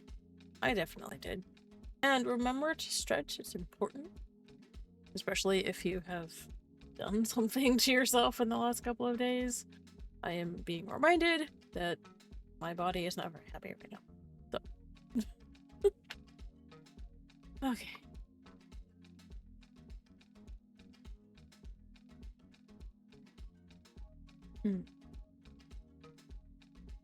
It's wrong, Ethan said quietly, his voice hard despite the low volume.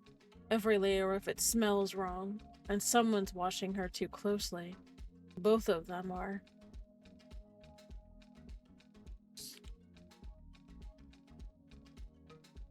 Greer didn't need names. The look he exchanged with Ethan was enough to say, Halloran and dance.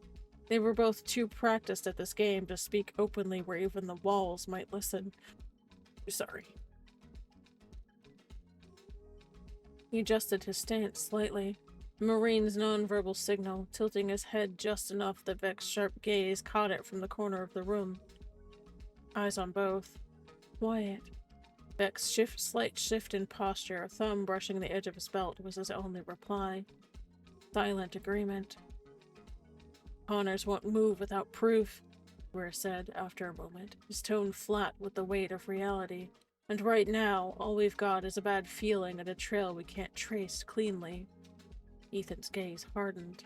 Bad feelings have kept her alive more than once. He scrubbed a hand over his face, letting it fall slowly to the edge of the table. We let what comes next play out. We risk her being the bait again. But if we don't... He left the thought hanging, the conclusion unspoken but heavy in the air. If they didn't, they might never uncover the root of the betrayal. The room fell quiet again, the room's amber lights glinting off the faint scars etched into the old wooden table, a relic of countless strategy sessions before this one. Ethan finally leaned closer, his voice barely above a whisper now, meant only for Greer and Vec. She can't know, he said, his eyes flicking toward the stairwell again.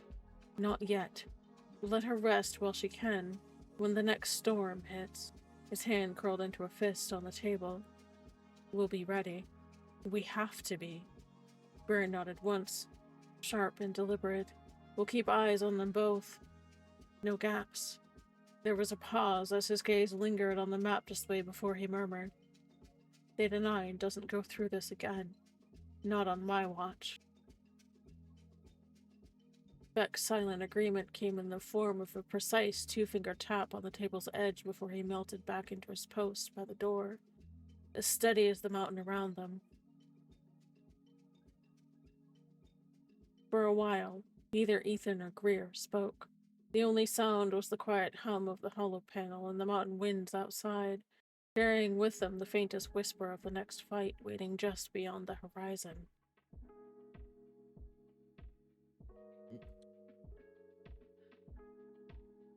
Between mountains and shadows. The mountains breathed in silence, a vast presence holding its own vigil beneath the slow crawl of dawn. Pale light brushed along the jagged peaks beyond the estate, painting them in muted steel and ash gray, while low clouds clung to the upper ridges like quiet sentries. The air was cool, laced with the scent of pine and old stone. Every breath carried the memory of rain yet to fall. Marin stood on the east balcony, the soft fabric of her gray tunic stirring faintly in the chill breeze. She had come out barefoot, the cold stone beneath her feet grounding her when her mind refused to still.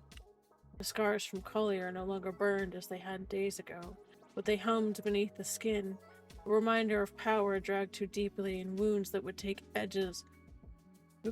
more than Bacta to mend. Her arms were folded loosely around herself, her fingers tracing the edges of Darius's tags where they hung against her collarbone. Behind her, the faint scuff of boots against stone spoke of a presence she knew without looking. Jared moved with the same quiet instinct that had trailed her since she came home from Valkyrie. Close enough to keep watch, and far enough to give her air. Now, though, he stepped forward and came to stand beside her, his shoulder brushing hers as he leaned against the carved railing. He said nothing at first, just followed her gaze out across the mist-veiled valley. You didn't sleep? His voice was low, carrying no judgment, just a quiet fact. Marin's lips pressed thin, her thumb circling the worn metal of the tags in her hand. I tried. A beat of silence, every time I closed my eyes. She shook her head, not even finishing the thought. She didn't have to. They both knew what images waited for her in the dark. Jared let out a slow breath, his arms folding as he glanced at her. He didn't press for words she wasn't ready to give. Instead, he extended a thread of calm through the force, tentative but steady. A quiet tether brushing against her storm. Not to push away what lingered, just to soften the edges to remind her she wasn't standing alone against it. Marin's shoulders eased minutely. She swallowed hard, her eyes fixed on the far peaks. It feels like every time I take one step forward, something pulls me back. Her voice was barely more than a whisper. Bestine, the clearing, Korriban, and now Collier. Every time, Jared. She dragged in a shaky breath, biting down on the tremor in her words. I don't know if there's ever going to be a moment when I'm not fighting. Jared tilted his head slightly, considering her words before answering. You're still here. A simple statement, but his tone held weight. Every time they tried to break you, you stood up again. Even when you couldn't stand, you found a way.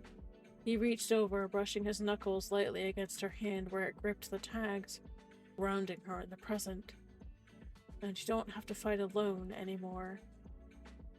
Her fingers tightened around his briefly, clinging to the truth in his words even as doubt lingered.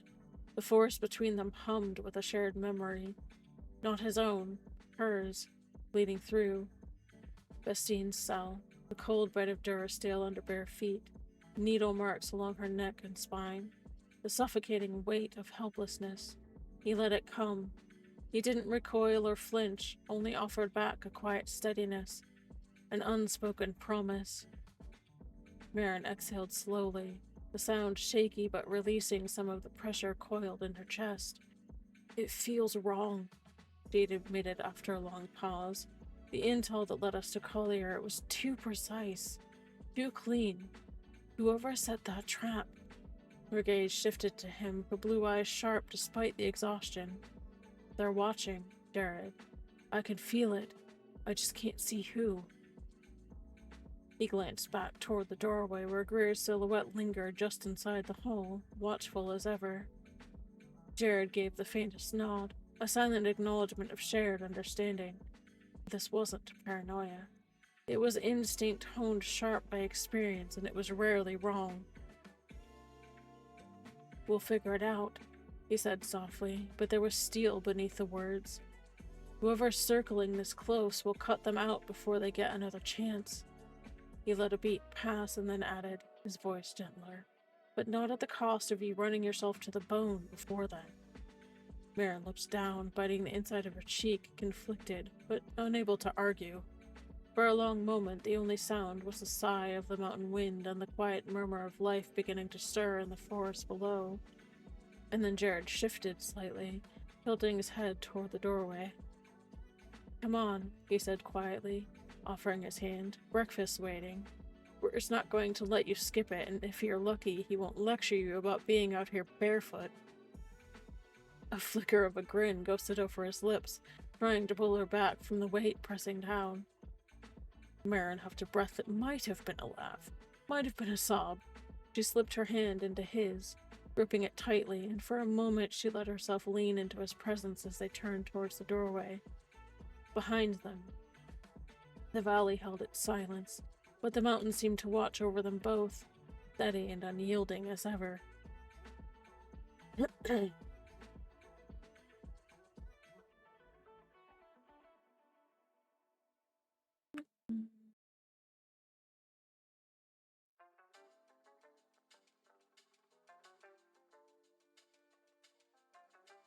Quiet measures.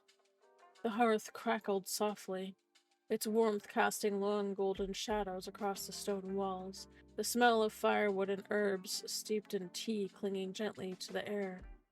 The early morning light filtered through the tall, narrow windows, catching on dust motes that drifted lazily in the calm. The world outside might have been steel and war, but here, for a fragile moment, there was only breath and warmth. Marin sat curled on one end of the wide leather chair nearest the fire, her knees drawn up slightly beneath the soft gray fabric of her tunic. A steaming mug of bee-hot rested in her hands, the warmth soaking into her fingers and helping ease the morning chill. She looked better than she had 2 days ago, but there was still a shadow under her eyes, a tension lingering in the set of her shoulders. Jared lingered nearby, seated cross-legged on the rug as if ready to catch her if exhaustion took hold again. Greer stood by the window, a silent sentinel as always, his hands loosely clasped behind his back, his gaze outward, but his attention never straying far from the young woman by the fire. The door opened without a sound, and Callista stepped inside. Her blonde hair pulled back loosely, her blue eyes assessing in the quiet way of someone who had already read the room before crossing the threshold. In one hand, she carried a small case. The other pulled the door closed behind her with deliberate softness. Ethan followed a step behind, his presence filling the space with that quiet, anchoring steadiness that had seen both Marin and Callista through darker days. "Marika," Callista said softly, her voice low and warm, the Katani cadence giving the name a softness only she could manage. She set the case down on the low table, her gaze sweeping over Marin with the precision of both a medic and a protector. "Mind if I take another look?" Marin hesitated, her fingers tightening around her mug before giving a small nod. "I'm fine," she murmured, but the words lacked conviction. She set the beehot down on the table and shifted slightly, allowing Callista room to work. Sorry.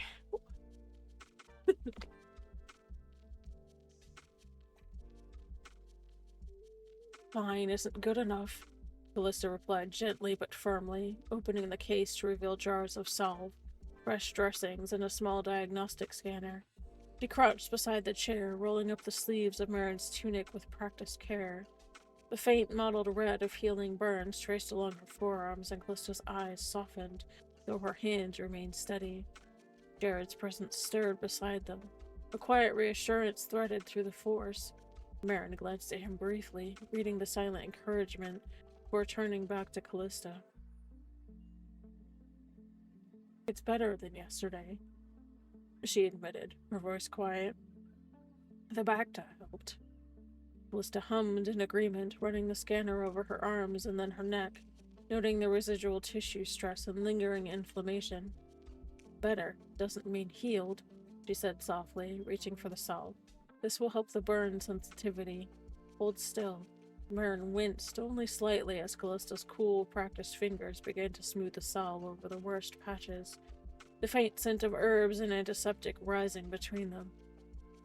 The sensation was soothing, and Marin felt some of the tautness in her shoulders ease, though not completely. She stared into the fire for a moment, chasing its warmth against the memories still clawing at her from Collier. Ethan moved closer, settling on the arm of the chair opposite Jared. His brown eyes studied Marin quietly before shifting to meet Greer's across the room. There was no need for words. The silent communication between them ran deep, a language built of years in the Marines and years watching over the same young woman. A slight tilt of Ethan's head, a narrowing of Greer's eyes. They're watching. The wrong kind of watching. We're running out of time to find the source. Ethan finally spoke aloud, his voice low, steady and grounding. "Marin," he said, drawing her attention from the fire. "Aran's right. We need to think about what you felt out there. That duel wasn't chance. They weren't just raiders." Her hands clenched slightly in her lap, the memory flashing unbidden. The sickly blue-white crackle of lightning surging toward her, the weight of dark intent pressing on her through the force, and the sheer brutality of the woman's biscade as it nearly found her ribs more than once. Marin swallowed hard, forcing her voice to remain even. She was trained. Not just a brute swinging a blade. There was purpose in what she did. Precision. Her gaze dropped, her jaw tight. She knew how to hurt, and she wanted to. That's not ordinary Deathwatch. Jared reached up, laying a hand lightly over hers, grounding her again. "You said you pulled the lightning into yourself," he murmured, a question threaded beneath the words. "That it nearly burned you out doing it." Marin's throat tightened, but she nodded once. "It was too much. It was like drowning in fire." She drew a slow, shaky breath, trying to steady it, but it worked. Barely. If IT and his Marines hadn't flanked her when they did. She didn't finish the thought, but the truth of it hung heavy in the quiet anyway. Ethan's eyes darkened, his hand tightening briefly against the arm of the chair. "Then someone made sure she was there for you," he said grimly. Same as Bastine. A silent exchange flickered again between him and Greer, a conclusion neither wanted to voice fully yet but both understood. There were patterns forming, threads leading back to someone feeding them to the wolves. Callista finished smoothing the salve over Marin's arms and sat back on her heels, her touch lingering briefly in quiet reassurance. "We'll untangle it," she said softly, though there was steel beneath the words, "but not at the cost of you tearing yourself apart first. Rest, Marika. Let us hold the line for a while." Marin's eyes burned, but she only nodded, her fingers seeking the comfort of Jarius's tags once more.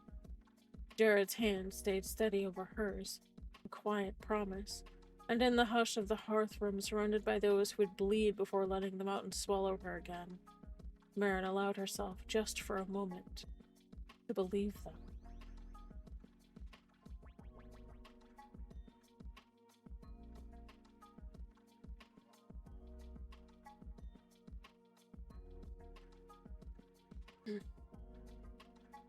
Whispers in orbit. The observation deck was quiet at this hour.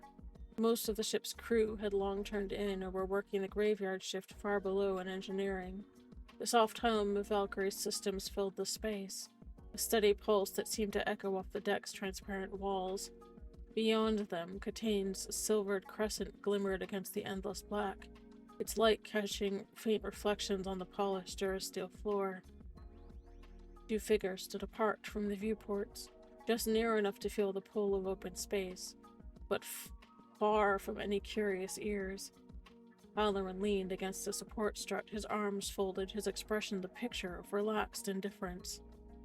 To anyone else, it might have looked like two Marines killing time before the next op. To anyone else. Dance didn't buy it. He knew better. "Hell of an op," Halloran said finally, his voice pitched low, almost drowned out by the faint thrum of the ship's engines. His gaze stayed on the stars. The intel was messy. Real messy. Could have gotten a lot more of us killed. A faint pause. Just long enough to see if Dance would bite. Strange how Command keeps running into these little surprises. Dance shifted his weight slightly, his hands clasped behind his back like he was afraid to rest. The move was deliberate, giving no readable reaction. "Surprises happen when you're chasing ghosts," he murmured, his eyes on the void. "Sometimes I wonder if the brass even knows what they're after." Halloran's mouth curved, not quite a smile. "You think they don't?" A shrug that was all shoulders, casual and dismissive, but his eyes flicked toward Dance, gauging. "We had a name in that village, you know, a target. And it wasn't just pirates they sent us for." His tone shifted, slow and measured. "Then there's that shuttle Valkyrie. No manifest, no records, like it never even existed." Dance let a slow breath escape through his nose as if mulling it over. "Could be Vale," he said, finally, letting the word hang in the space between them. "I've heard stories about it. Clean extractions, ghosts in and out. But Vale's just a rumor, isn't it?" He kept his tone flat, but his eyes were sharp, studying Halloran for a reaction. "Rumors don't post two fire teams outside a cabin and scrub every mention of casualty before the blood drop." Halloran's voice hardened a fraction before he caught himself. He turned his head slightly toward Dance. Saw her. The word was deliberate, too soft to carry far, but heavy enough. Saw Hoker moved when he got to her, how IT kept the others back. A pause that dragged. "Tell me you didn't see it."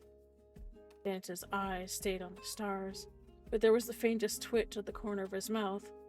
"I saw something," he allowed, like a man offering just enough to keep a conversation alive.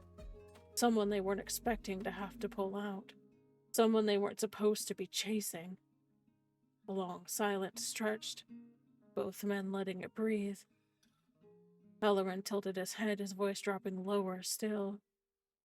You ever wonder why Command risks an ops on bad intel just to have half the Marines in a system dance around one wounded kid like she's made of glass? Dance's answer came after a deliberate pause. I wonder what kind of secret's worth that kind of silence, he said smoothly, and what happens when the veil isn't fast enough to cover it. For a long moment, the two men didn't speak, only the hum of Valkyrie's systems filling the space. Finally, Halloran pushed off the strut, slow, unhurried, as though their talk had been nothing more than idle speculation. 3 more days in dock, he said, casually. Plenty of time for ops to get reassigned. Maybe the next one won't be so messy. His words were neutral, but the weight behind them was anything but. Dance didn't turn to watch him leave. His gaze stayed fixed on the stars, a thin, sharp smile tugging at the edge of his mouth.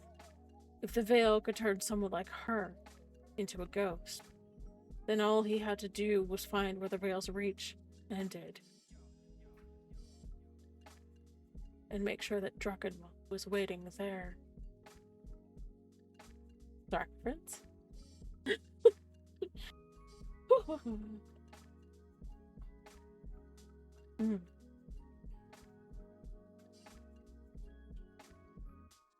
Okay.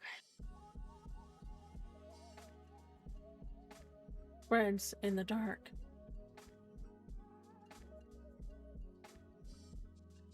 We have an ad starting in just under 5 minutes, my friends. The war room felt different at night.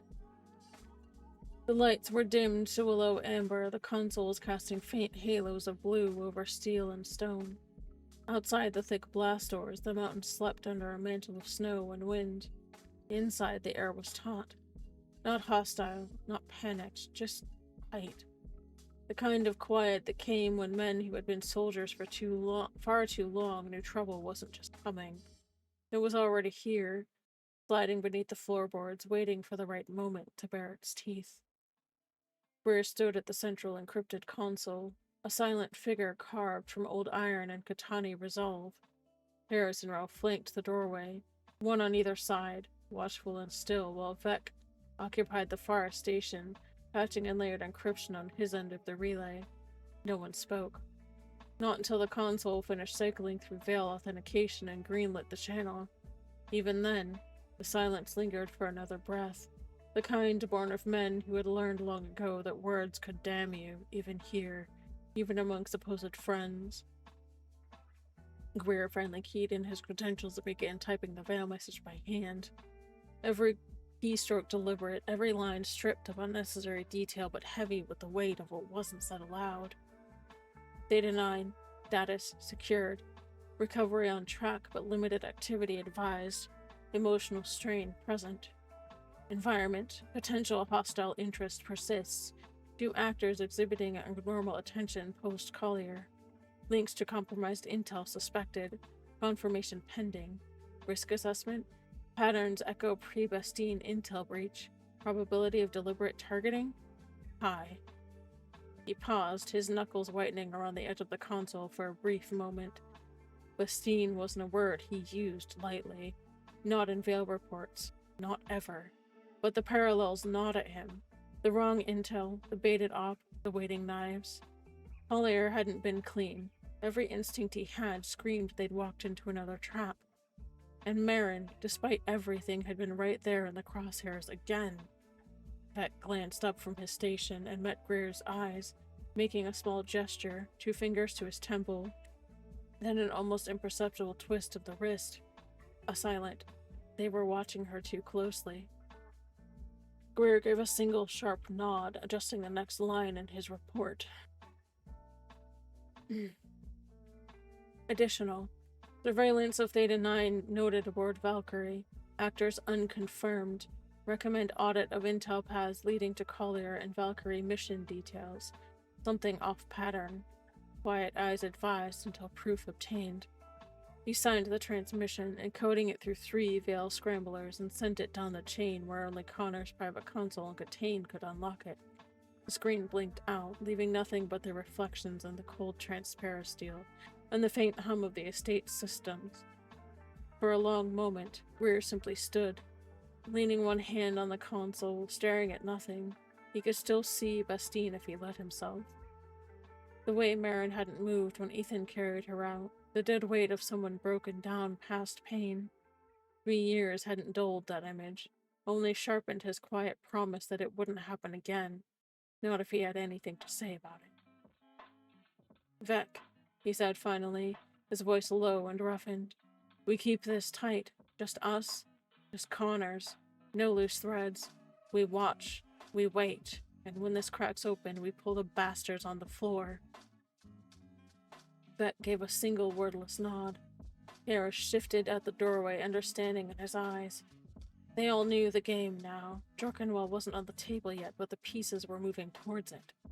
Collier hadn't been chance. And until the galaxy proved otherwise, they were treating every shadow like a blade, poised to strike. The war room fell silent again as they powered down the consoles. Veil secure, nothing left for prying eyes to find. But beneath that quiet, every man in the room carried the same thought. This wasn't over. Not yet. Not by a long shot.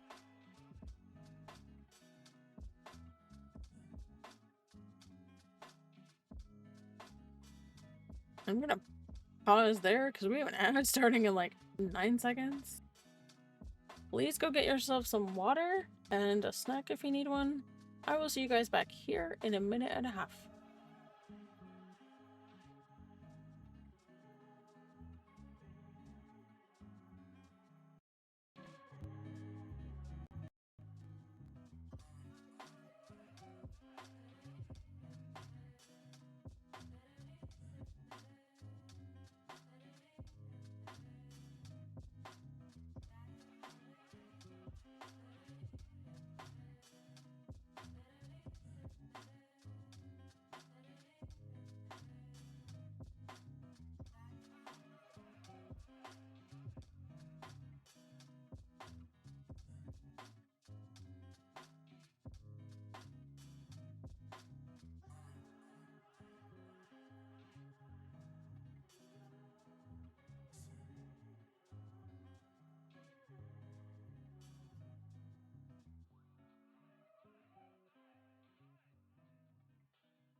All right, my friends, we are back from our ad break.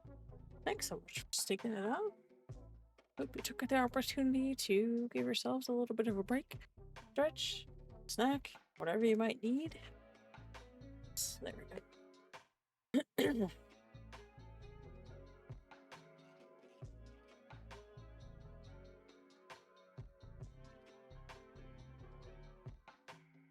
Okay.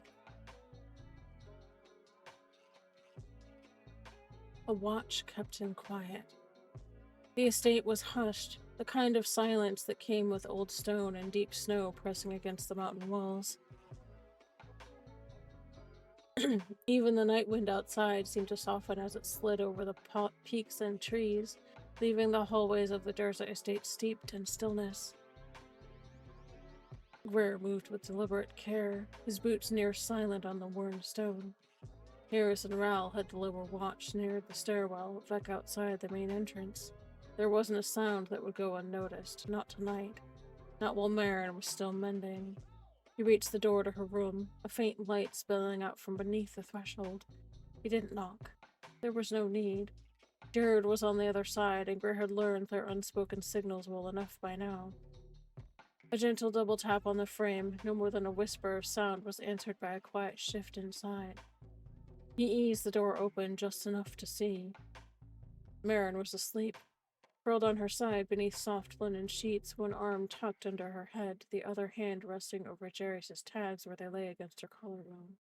The lines of tension that had been etched into her face for days were softened now, but not erased. Even in sleep, there was a faint crease to her brow, as if her body refused to believe that it was safe yet. The bedside lamp had been turned low, painting the room in gold and shadow. Jared sat cross-legged on the floor beside the bed, leaning lightly against the frame. He glanced up as Greer looked in, his pale blue eyes tired but alert. No words passed between them, only a slight nod from Jared. She's resting. It's better tonight. Greer returned the nod, understanding the weight behind it. Nights like these were fragile victories. For a moment, he stayed there, one hand resting on the doorframe, watching. Memory flickered unbidden. The way Ethan had carried her out of Bastine, limp and unresponsive 3 years ago. The quiet in the word was told, then hadn't been peace. It had been the silence of something broken. And after Collier seeing her bent but still on her feet, he'd been reminded just how thin the line was between surviving and not coming back at all. Jared's gaze caught his, and Greer made a small gesture, 2 fingers to his chest and then the slightest curl of a fist. Hold steady, Jared answered in kind. I've got her. That was enough. Greer eased the door closed again, making sure the latch barely clicked. He remained outside a moment longer, his eyes on the shadows pooling down the hall, his ears tuned to every quiet creak and sigh of the old estate. Only when he was sure the night was undisturbed did he step back, his posture still taut, his mind already running through the next watch rotation, the next quiet report to Connors. The galaxy could wait until morning. Tonight, the only thing that mattered was that Marin was breathing steadily. And that, for once, she wasn't alone in the dark. Okay. Do not rush to fill the silence. Some answers arrive only when the noise has faded. Teachings of Master Stefan Card, Maxim 15. Not every truth arrives through effort or force. Some come only after the body settles, the fear loosens its grip, and the need to do something finally gives way to stillness. Healing is not always active. Sometimes it is the quiet patience to let what was buried rise on its own. Listening, here, is not passivity, it is trust in the slow work of becoming whole again. And that, my friends, is the end of chapter 15. Okay. There was a lot going on tonight.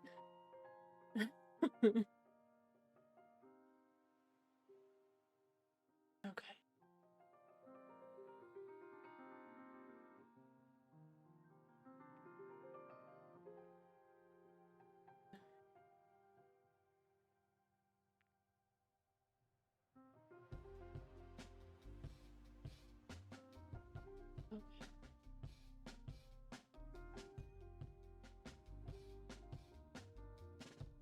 Thank you guys for spending the evening with me.